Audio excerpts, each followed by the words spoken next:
Good evening students, welcome to Gen Edu live classes. और आज के सेशन में हम 30 जुलाई शिफ्ट 2 के पेपर का डिस्कशन करने वाले हैं बच्चों। ये वाला जो पेपर था वो शिफ्ट 1 के मुकाबले थोड़ा और आसान था, नहीं sir?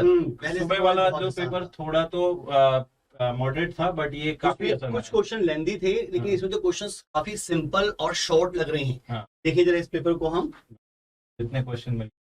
An object moves in a straight line with a constant power constant दे रखी है।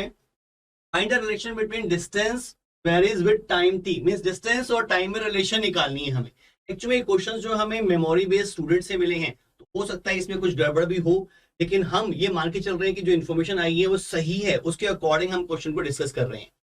क्वेश्चन में दे रखा है कि पावर कांस्टेंट है, पावर को मैंने कांस्टेंट के मान लिया, और हमें दे रखा है निकालना है डिस्टेंस और टाइम में रिलेशन। तो हमें पता है पावर इनटू टाइम, ये क्या मिल जाएगा हमें?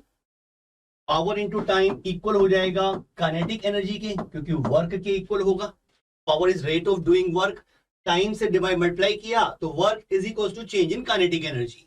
इससे अगर मैं v कैलकुलेट करूं और मुझे पता है कि पावर एक कांस्टेंट टर्म है, तो मुझे कांस्टेंट की तरह ही इसे यूज करना है। तो ये बन जाएगा 2pt/m का अंडर रूट। इस पूरी रिलेशन में सिर्फ t एक वेरिएबल है, बाकी सब चीजें कांस्टेंट है। और v को मैं लिख सकता हूं dx/dt, क्योंकि एक्चुअली मुझे डिस्टेंस और टाइम में रिलेशन चाहिए।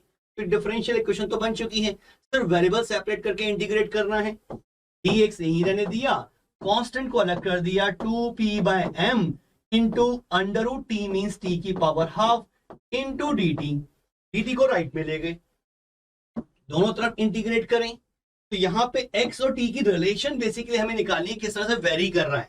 ये सब चीजें तो कांस्टेंट है, इसको मैं एक नया कांस्टेंट c डिफाइंड अगर कर दूं तो मुझे कोई फर्क नहीं पड़ रहा। और t की पावर हाफ का इंटीग्रेशन जो है t की पावर 3/2 अपॉन 3/2 होगा। तो एक्चुअली में x का t के साथ रिलेशन जो आ रहा है, आप कह सकते हो that x is directly proportional to t power 3/2, और ये आपके ऑप्शंस में से एक जरूर होगा। तो बहुत स्टैंडर्ड क्वेश्चन है। बिल्कुल, इस तरह के क्वेश्चन हम लोग पावर वाले क्वेश्चन जब डिस्कस करते हैं तो करते ही हैं। डायरेक्ट कांस्टेंट पावर वाले क्वेश्चन में एक ना एक क्वेश्चन आप लोगों ने किया भी होगा, कहीं ना कहीं उसी तरह के क्वेश्चन आ रहे हैं देखे हुए। तो थोड़े भी मुश्किल है वो देखे हुए क्वेश्चन, अदरवाइज वो बहुत सिंपल क्वेश्चन। नेक्स्ट क्वेश्चन देखें। अब इसमें क्या बोला गया बच्चों, देखो कि रोटेशनल काइनेटिक एनर्जी जो है वो हाफ ऑफ या 50% of the translational kinetic energy.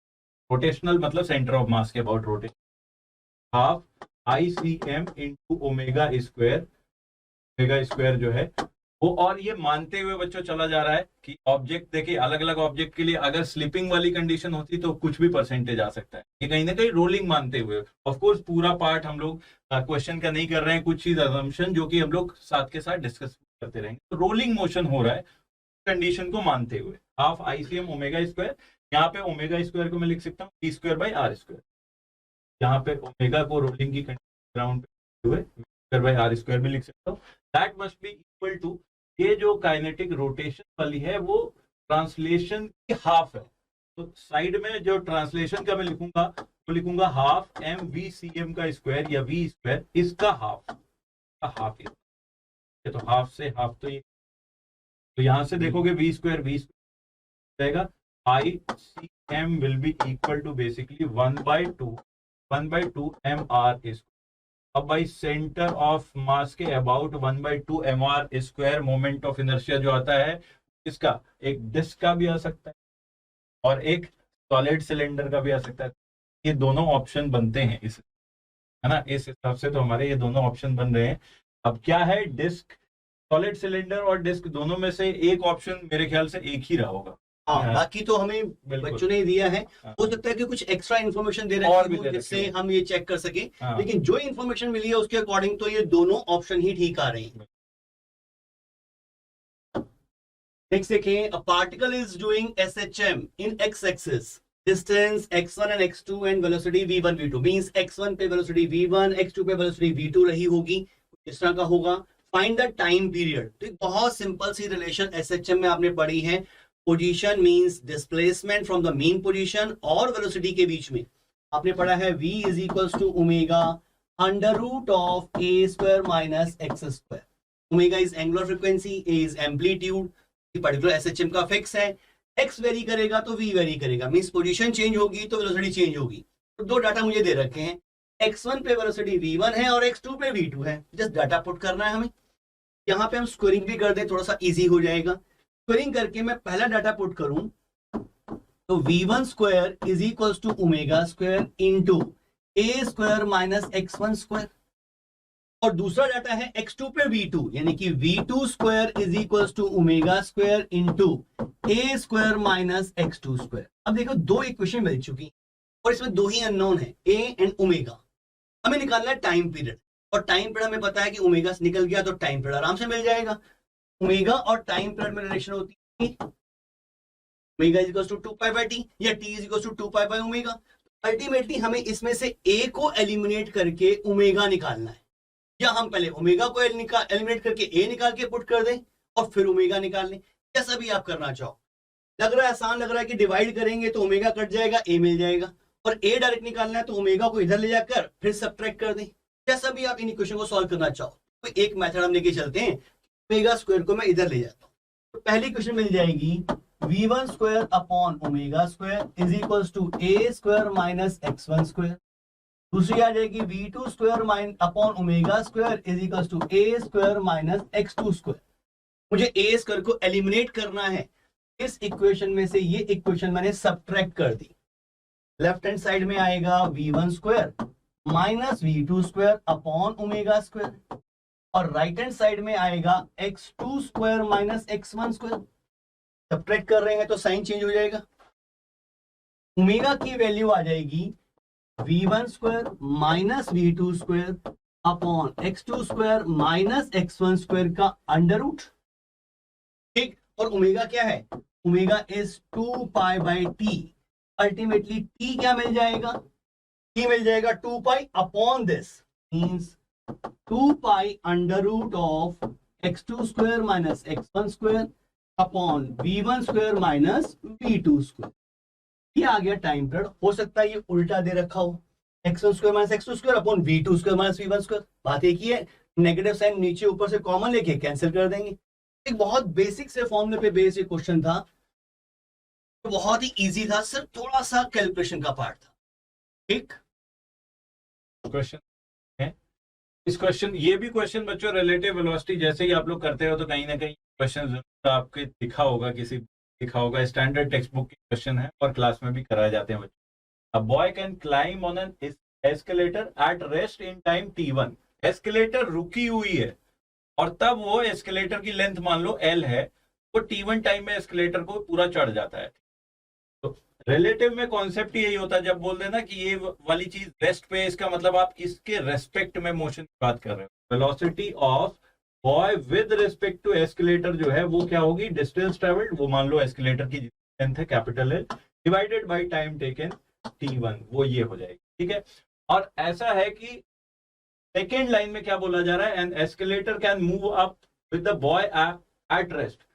अब क्या है, बॉय जो है रेस्ट पे, किसके रेस्पेक्ट में? एस्केलेटर के। बेसिकली एस्केलेटर की स्पीड से वो चल रहा है। तो नेक्स्ट टाइम वो जब वो पूरी डिस्टेंस L ट्रेवल करता है t2 टाइम में, तो वहां पे हम वेलोसिटी ऑफ एस्केलेटर ही निकाल रहे हैं। तो velocity of escalator will become L by t2। और लास्ट पार्ट में बोला है कि अब क्या है कि बॉय भी एस्केलेटर के रेस्पेक्ट में चलने लगे, एस्केलेटर तो चली रही थी। उस केस में जो एक्चुअल वेलोसिटी ऑफ बॉय हो जाएगी वो रिलेटिव वेलोसिटी वाले फंडे से हम लोग लिख सकते हैं। Velocity of boy will be velocity of boy with respect to escalator plus velocity of escalator. That means इन दोनों को उठा के आप जोड़ दोगे, L ले लिया common, 1 by t1 plus 1 by t2। यहां से आ गई ये वेलोसिटी आपकी, और आपको निकालना था टाइम।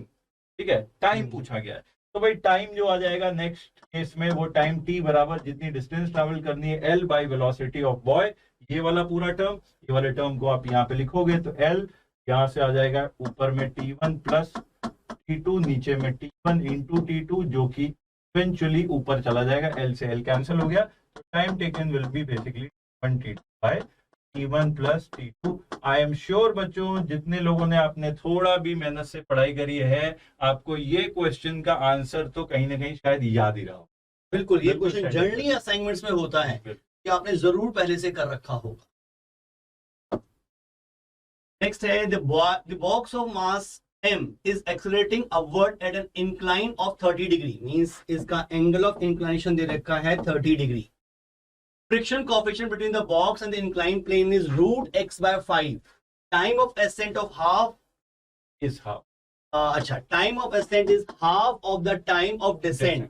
फाइंड एक्स, मतलब देखा जाए तो हमें कोएफिशिएंट ऑफ फ्रिक्शन ही निकालना है और कोएफिशिएंट ऑफ फ्रिक्शन मिल गया, इससे कंपेयर करके हम इजीली एक्स निकाल सकते हैं. अब टाइम ऑफ असेंट और टाइम ऑफ डिसेंट मींस जितना जाना है उतना ही वापस आने का टाइम. ठीक, और उसने क्या दे रखा है, time of ascent is half. अगर जाने का टाइम मैं टी मानता हूं तो वापसी का टाइम 2t होगा. सिंपली अगर मैं एक इक्वेशन यूज करूं, S is equals to ut plus half at square, और एक इक्वेशन आपने ये भी पढ़ी होगी vt minus half at square. इन दो इक्वेशंस को भी अगर मैं सिंपली कंपेयर कर लूं तो अपवर्ड जर्नी के लिए v0 है और डाउनवर्ड जर्नी के लिए u0 है. मींस अपवर्ड जर्नी के लिए मैं ये फॉर्मूला यूज कर लूं और डाउनवर्ड जर्नी के लिए मैं ये फॉर्मूला यूज कर लूं, और s दोनों में सेम है. ध्यान से समझना बेटा, s दोनों में सेम है, जितना ऊपर गया उतना नीचे जाएगा. s की क्वांटिटी दोनों में सेम है मैग्नीट्यूड वाइज. अपवर्ड जर्नी के लिए v0 तो ये पार्ट 0 हो जाएगा, डाउनवर्ड जर्नी के लिए u0 तो ये पार्ट 0 हो जाएगा. तो बचेगा क्या, हाफ at स्क्वायर वाला पार्ट. ठीक, यानी कि दोनों में हाफ at स्क्वायर का मैग्नीट्यूड सेम होना चाहिए. अब हाफ कट गया means at square value same होनी चाहिए. अब टाइम को कंपेयर करो, अगर एक का टाइम दूसरे का डबल आ रहा है और a into t square constant आ रहा है, a इंटू टी स्क्वायर अगर मैं कहता हूं दोनों के लिए सेम है, कांस्टेंट टर्म है कोई, और एक में t डबल है मींस टी स्क्वायर 4 टाइम्स हो जाएगा. मींस एक्सेलरेशन जो हो जाएगा वो 4 टाइम्स होना चाहिए अपवर्ड के लिए. देखो, अपवर्ड के लिए टाइम t और डाउनवर्ड के लिए टाइम 2t. तो इसका मतलब डाउनवर्ड का एक्सेलरेशन अगर मैं a मानता हूं तो अपवर्ड के एक्सेलरेशन का मैग्नीट्यूड 4a का होना चाहिए. तभी तो a into t square constant आएगा. बस यही चीज में चाहिए थी. एक्सेलरेशन फॉर्मूले तो हमारे पास है. अगर बॉडी के पास अपवर्ड जर्नी है, मतलब वेलोसिटी अपवर्ड डायरेक्शन में है, तो उसका पूरा एक्सेलरेशन डाउनवर्ड होता है, जो आप एफबीडी से भी निकाल सकते हो. अगर आपको ध्यान हो, आपने ऐसा किया होगा. इस ब्लॉक का अगर मैं एफबीडी बनाऊं फॉर अपवर्ड जर्नी, इस तरफ लगता है mg sin थीटा, इधर लगता है mg cos थीटा, इस तरफ नॉर्मल रिएक्शन, और वेलोसिटी अपवर्ड है तो फ्रिक्शन लग रहा होगा इस तरफ म्यू इंटू एन. तो इसमें एक्सप्रेशन जो आता है वो आता है g into sine theta plus mu cos theta. ये आपने जरूर पढ़ा होगा. और अगर डाउनवर्ड जर्नी की बात करूं तो उसमें एक्सप्रेशन होता है g into sine theta minus mu cos theta. और इस क्वेश्चन के अकॉर्डिंग डाउनवर्ड जर्नी का एक्सप्रेशन अगर मैं a ले रहा हूं तो अपवर्ड जर्नी का एक्सप्रेशन 4a होना चाहिए. मींस ये इसका 4 टाइम्स होना चाहिए. तो इसको 4 से मल्टीप्लाई करके इक्वेट कर दिया. अब देखें g तो कैंसिल हो गया, थीटा की वैल्यू मुझे दे रखी है 30 डिग्री, पुट कर देते हैं. Sine 30 1/2 plus mu cos 30 √3/2 is equal to 4 times 1/2 minus mu time √3/2. ये बाय 2 तो कॉमन लेके कैंसिल कर दो. यहां बचा 1 प्लस म्यू √3 और वहां पे 4 म्यू √3 है. नेगेटिव वाले को इधर लेके जाएंगे तो 4 प्लस 1 5 √3 म्यू इधर आया, 4 माइनस 1 3 उधर आया. तो म्यू कितना आ गया, म्यू आ गया √3/5. हमें म्यू दे रखा है √x/5. जरा कंपेयर करो तो आपको समझ में आ जाएगा कि x की वैल्यू 3 होनी चाहिए. थोड़ा सा लेंदी क्वेश्चन है. अगर आपको ये रिजल्ट याद है और ये कॉन्सेप्ट पता है, अपवर्ड जर्नी और डाउनवर्ड जर्नी सेम डिस्प्लेसमेंट, तो ये सब बहुत जल्दी हो जाता. हाँ, अगर ये भी निकालना पड़ रहा है तो क्वेश्चन में 2 से 2.5 मिनट लग सकते हैं. बिल्कुल सर, थोड़ा लेंथियर साइड पे था इस पेपर के हिसाब से, लेंथियर क्वेश्चन.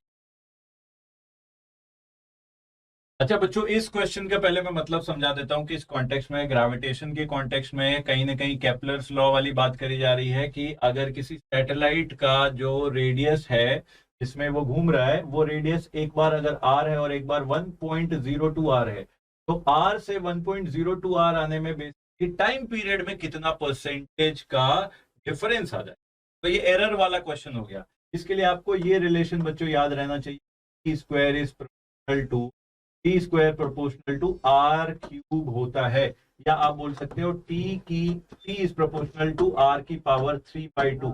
जब भी ऐसा रिलेशन आएगा तो अब आप यहां से जो भी पावर होता है, परसेंटेज एरर के टर्म में मैं बात करने लग जाऊं, तो percentage error in time period will be equal to 3/2 times of percentage error in radius delta r by r into 100, ऐसा बन जाएगा। अच्छा, r से लेके r 1.02 r गए, तो यहाँ पे हमने कितना एक्स्ट्रा वैल्यू बढ़ा लिया। हम एरर नहीं कर रहे हैं, सॉल्व एरर से कर रहे हैं बच्चों। तो परसेंटेज के टर्म में देखेंगे तो 0.02/1 into 100, इतने परसेंटेज का चेंज हुआ। Delta R by R into 100 की वैल्यू इतनी है, which is equal to basically 2%। तो अब यहाँ पे देखो कि ये वाला 2% है, तो इसमें कितना परसेंट का चेंज आ जाएगा, वो सीधा आ जाएगा 3/2 times 2, that is equal to 3%। तो आंसर आपका कहीं परसेंटेज में होगा, तो यही आंसर आ रहा होगा आपका 3% change will be the change in the time period of this. ठीक है बच्चों, एकदम स्टैंडर्ड सीधा क्वेश्चन, डायरेक्ट क्वेश्चन। आपको ये क्वेश्चन करने में मेरे ख्याल से सीधा अगर पॉइंट पे पहुंच जाओगे तो आधा मिनट भी नहीं लगेगा, डायरेक्ट है। Concentration decreases to 1/16 in 80 days. Find half time, T half. मतलब सिंपल लॉजिकल क्वेश्चन है, किसी फॉर्मूले की जरूरत नहीं। अगर लॉजिक पता है कि टी हाफ का मतलब क्या है तो क्वेश्चन में टाइम नहीं लगेगा। अब देखो टी हाफ का मतलब है कि अगर क्वांटिटी ए है तो हाफ टाइम में यानी कि टी हाफ में वो a/2 रह जाती है, नेक्स्ट हाफ टाइम में a/4 हो जाएगी, नेक्स्ट हाफ टाइम में a/8 हो जाएगी, नेक्स्ट हाफ टाइम में a/16 हो जाएगी। अरे एक साइकिल 2 3 4 स्टेप्स ही हो रहे हैं, यानी कि 4 हाफ टाइम, और 4 हाफ टाइम दे रखा है 80 डेज का, तो 1 हाफ टाइम कितना हो गया, 80/4 मींस 20 डेज। आंसर आ गया। अब इससे सिंपल क्वेश्चन तो नहीं आ सकता, फॉर्मूला भी यूज नहीं करना, सिंपल लॉजिक, सीधा आप देख के ही हो जाना है। 1/2 की पावर में जैसे ही आपको समझ में आ गया कि आप इसको आपको सॉल्व नहीं करना है, सीधा वो पावर निकाल लेनी है और डिवाइड कर। ये भी बच्चों क्या ही सिंपल क्वेश्चन है। इसमें ए एंड बी के बीच में इक्विवेलेंट रेजिस्टेंस निकालने को पूछा जा रहा है, और अब देखो कि यहाँ पे ये शॉर्ट भी कर रखे हैं, ये बेसिकली इनको कनेक्ट कर रखा है। कनेक्ट करते ही आपको पता है कि अगर मैं इसको पॉइंट सी मान लूं और ये पूरी लाइन को पॉइंट डी मान लूं, देखो ये वाले दोनों तो ए एंड सी के बीच में है, मतलब कि ये दोनों पैरेलल हैं। सिमिलरली ये दोनों पैरेलल हैं, और सिमिलरली ये दोनों पैरेलल हैं। इन तीनों के जो इक्विवेलेंट बनाऊंगा वो आपस में सीरीज हो जाएंगे। 6 एंड वैल्यूज भी ऐसी दे रखी कि आपको कुछ करना नहीं है। 6 and 12 का सबको याद रहता है, 6 into 12/6 + 12 72/18, दैट इज 4। इन दोनों का सीधा आ गया कितना, 4 ओम। इन दोनों का 4 and 4 का, ये तो लो और भी आसान हो गया। इक्वल का क्या हो जाता है, हाफ। 2 है तो हाफ, 3 है तो 1/3, तो इसका क्या हो गया, 2 ओम हो गया। इसका 12 and 6 फिर से वही कहानी आ गई, ये भी 4 ओम हो गया। तो 4 + 4 + 2 इक्विवेलेंट रेजिस्टेंस आपका ए एंड बी के आ गया कितना, 10 ओम। बहुत ही सिंपल क्वेश्चन। मतलब कह सकते हैं कि शायद 10th लेवल में भी आपने ऐसा क्वेश्चन किया, बिल्कुल 10th क्लास में किया। True dip if apparent dip is 45 degree and angle with the meridian is 30 degree. Simple formula based question. आपने पढ़ा होगा that tan of delta dash is equals to tan delta upon cos theta. Delta dash जो है that is apparent angle of dip, delta is actual angle of dip and theta is the angle between the plane जिसमें हम angle of dip calculate कर रहे हैं with the magnetic meridian. ये दोनों data, ये और ये हमें गिवन है और हमें डेल्टा निकालना है सिंपल। तो tan डेल्टा की वैल्यू सिंपल लिख सकता हूं, tan delta dash into cos theta. tan of delta dash apparent dip दे रखा है 45 डिग्री का, कॉस ऑफ थीटा, थीटा दे रखा है 30 डिग्री का, 1045 1 cos 30 डिग्री √3/2, तो एक्चुअल एंगल ऑफ डिप आ गया 10 इनवर्स ऑफ √3/2। सिंपल मिल गया आपको angle of dip, simple formula based. Direct formula based question था, आपको आता था तो बस क्वेश्चन। अच्छा बच्चों, इस क्वेश्चन में कुछ हमें एक एलसीआर सर्किट के बारे में डेटा दे रखा है। डायग्राम जरूर आपके क्वेश्चन में होगा, आप लोग पहचानते होंगे, है ना। सिंपल एलसीआर सीरीज वाली सर्किट है ना, इस तरह वाली सर्किट। और इस सर्किट के लिए आपको डेटा दे रखा था ये, और चार कुछ ऑप्शन जो आए थे वो कुछ तरह के ऑप्शन थे कि this circuit is dominated by resistance, circuit is dominated by capacitance and so on, है ना। तो इसमें आर भी है आपका, एल भी है आपका, सी भी है। तो सबके हम रेजिस्टेंसेस निकाल लेंगे। रेजिस्टेंस का मतलब रिएक्टेंस, और रेजिस्टर का तो रेजिस्टेंस। देखेंगे अगर कोई एक वैल्यू क्या सचमुच बाकियों से बहुत बड़ी है, अगर बहुत बड़ी होगी तो सिर्फ वही डोमिनेट कर रही होगी। तो आपको आर की वैल्यू तो देखो डायरेक्ट 100 ओम गिवन है ना। एक्ससी और एक्सएल की वैल्यू निकालनी है, जिसके लिए आपको ओमेगा लिखना पड़ता है। ओमेगा इक्वल टू लिखते हैं हम लोग कितना, 2 pi into frequency F. Frequency भी क्वेश्चन में बच्चों दिया हुआ था। फ्रीक्वेंसी जितने भी क्वेश्चन आप लोग करे होंगे, चूंकि 50 हर्ट्ज वाली फ्रीक्वेंसी होती है तो कहीं ना कहीं क्वेश्चन में भी वही फॉलो होती है। ये तो 100 पाई ही क्वेश्चन जनरली आ रहा होता है।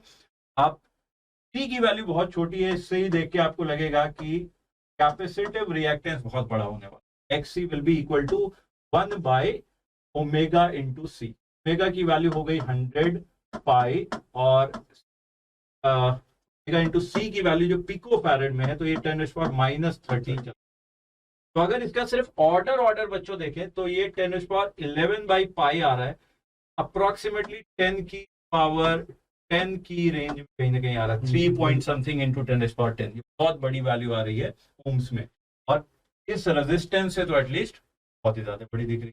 अब एक बचा ओमेगा एल निकालना, तो वो भी चीज निकाल के देख लो। ऑल्दो आप इंट्यूशन से आपको आइडिया लग गया, यहाँ पे नीचे में आ रहा है, उसमें ऊपर आ रहा है, और एल की वैल्यू भी बहुत छोटी सी मिली हेनरी में है, तो आप करके देखोगे बहुत छोटा आएगा। ओमेगा की वैल्यू कितनी है, 100 पाई है, इंटू एल कर लोगे तो 5 इंटू 10⁻⁻4 आएगा। ये भी बच्चों बहुत छोटी वैल्यू है, तो इसका मतलब दिख रहा है कि ये circuit will be dominated by capacitor, और सिर्फ कैपेसिटर होगा।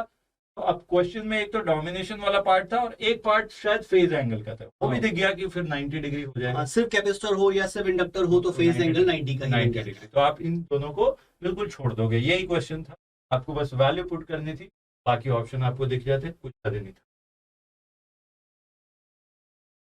इस क्वेश्चन में बच्चों देखते हैं, ये जो है आपका क्या गिवन है कि वेवलेंथ लैम्डा जिस टाइम पे है, उस टाइम पे आपका जो इलेक्ट्रॉन्स निकल रहे हैं, बेसिकली इस क्वेश्चन को मैं थोड़ा सा समझा देता हूं। इलेक्ट्रॉन्स जो निकल रहे हैं वो 2v वोल्टेज को क्रॉस कर रहे हैं, तब उनकी एनर्जी बेसिकली कम हो रही है। तो ये काइनेटिक एनर्जी को रिप्रेजेंट कर रहा है कहीं ना कहीं, है ना।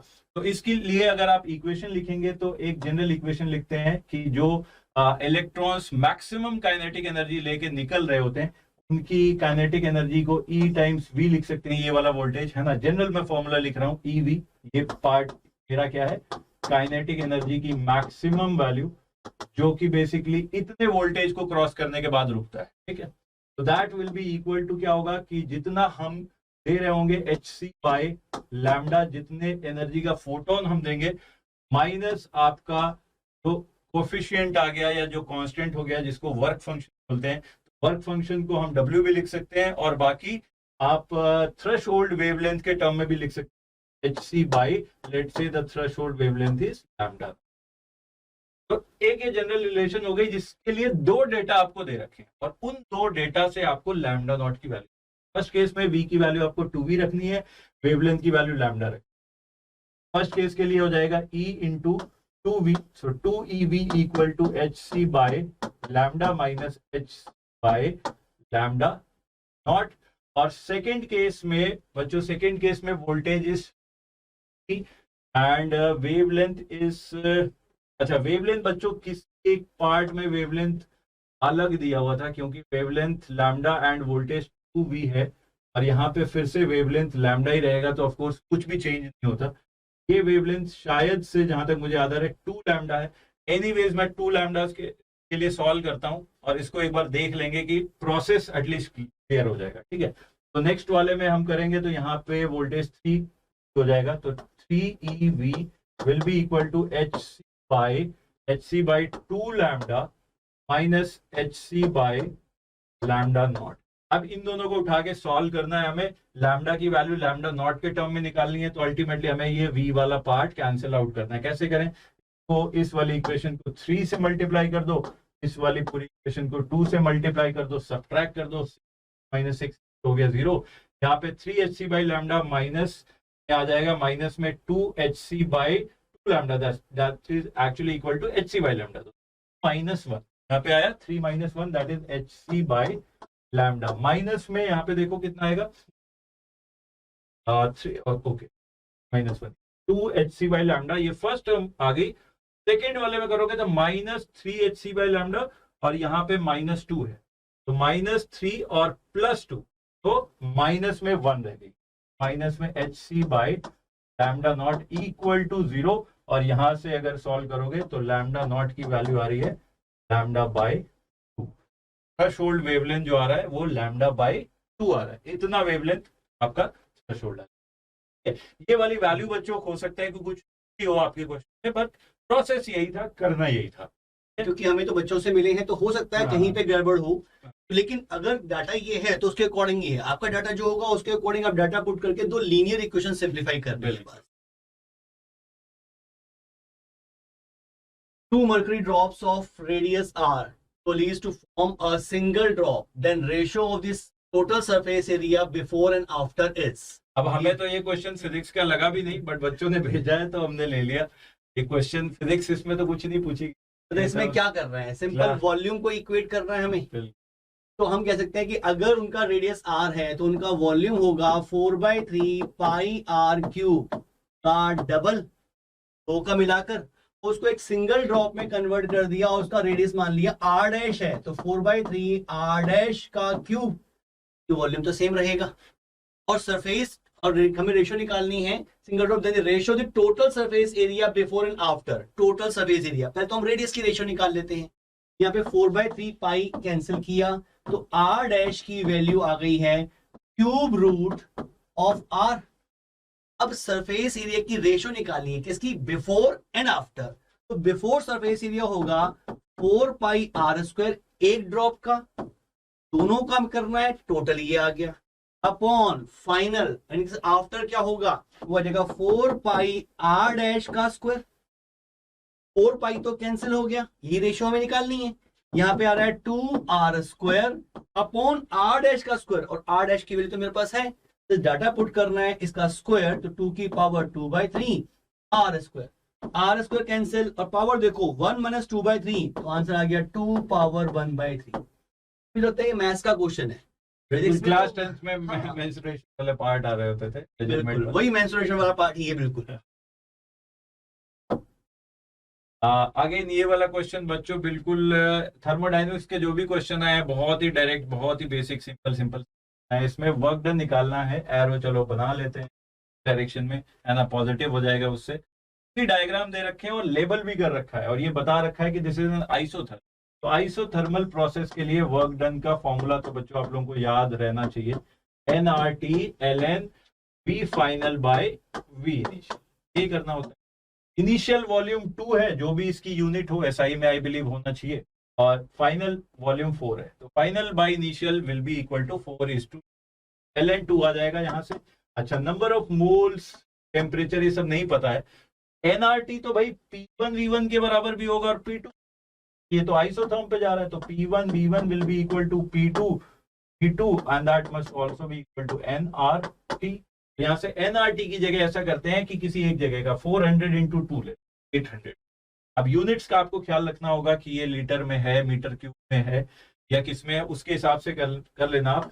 मैं इन्हें SI यूनिट मानते हुए चल रहा हूँ कि आपका आ जाएगा 800 ln2, और उसके हिसाब से कोई ना कोई ऑप्शन बच्चों बन रहा होगा।